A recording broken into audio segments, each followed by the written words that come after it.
ఎన్నికల సమయంలో రాజకీయ పార్టీలు తప్పుడు హామీలు ఇస్తాయని కాంగ్రెస్ పార్టీ మాత్రం ఇచ్చిన హామీలు అమలు చేసి చూపుతుంది అని సీఎం రేవంత్ రెడ్డి చెప్పారు. అసెంబ్లీ ఎన్నికలకు ముందు రుణమాఫీ చేస్తామని రైతులకు హామీ ఇచ్చామని, అధికారంలోకి వచ్చాక దాన్ని నిలబెట్టుకున్నామని తెలియజేశారు. కేవలం 27 రోజుల వ్యవధిలోనే 22,22,067 మంది రైతుల ఖాతాలో 17,869 కోట్లు జమ చేసి రైతులను రుణ విముక్తులను చేశాయని వివరించారు.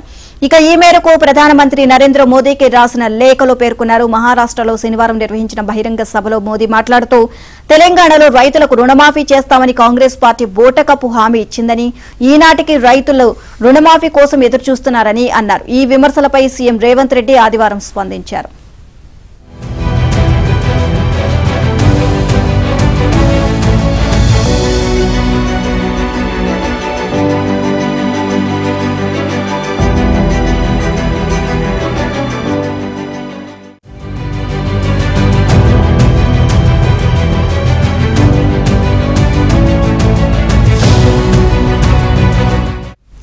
ప్రధాని చేసిన ప్రకటన చూసి ఆశ్చర్యపోయానన్నారు సీఎం రేవంత్ రెడ్డి.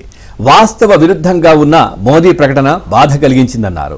వ్యవసాయ రంగాన్ని బలోపేతం చేయడానికి తెలంగాణ ప్రభుత్వం దృఢ సంకల్పంతో పనిచేస్తోందని తెలిపారు. రైతులపై ఆర్థిక భారాన్ని, అప్పుల ఒత్తిడిని తగ్గించి రాష్ట్ర వ్యవసాయ ఉత్పాదకతను దోహదపడేలా వారికి అండగా నిలబడుతున్నట్లు రేవంత్ రెడ్డి వెల్లడించారు. 2 లక్షలకు మించి రుణ బకాయిలున్న అన్నదాతలు కూడా ఉన్నారని, వారు 2 లక్షలకు పైగా ఉన్న మొత్తాన్ని చెల్లించిన తర్వాత వారికి కూడా 2 లక్షలు మాఫీ చేస్తామని హామీ ఇచ్చినట్లు స్పష్టం చేశారు. తెలంగాణలో అర్హులైన రైతులందరికీ రుణమాఫీ చేసేందుకు 31,000 కోట్లు వెచ్చించనున్నట్లు లేఖలో పేర్కొన్నారు.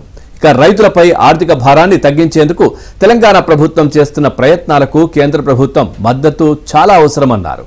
ఇక రైతుల ఆత్మవిశ్వాసాన్ని దెబ్బతీయకుండా కష్టపడి పనిచేసే రైతాంగంలో విశ్వాసాన్ని పెంపొందించడానికి కేంద్ర ప్రభుత్వం, తెలంగాణ ప్రభుత్వం కలిసి కృషి చేద్దామని సీఎం రేవంత్ రెడ్డి విజ్ఞప్తి చేశారు.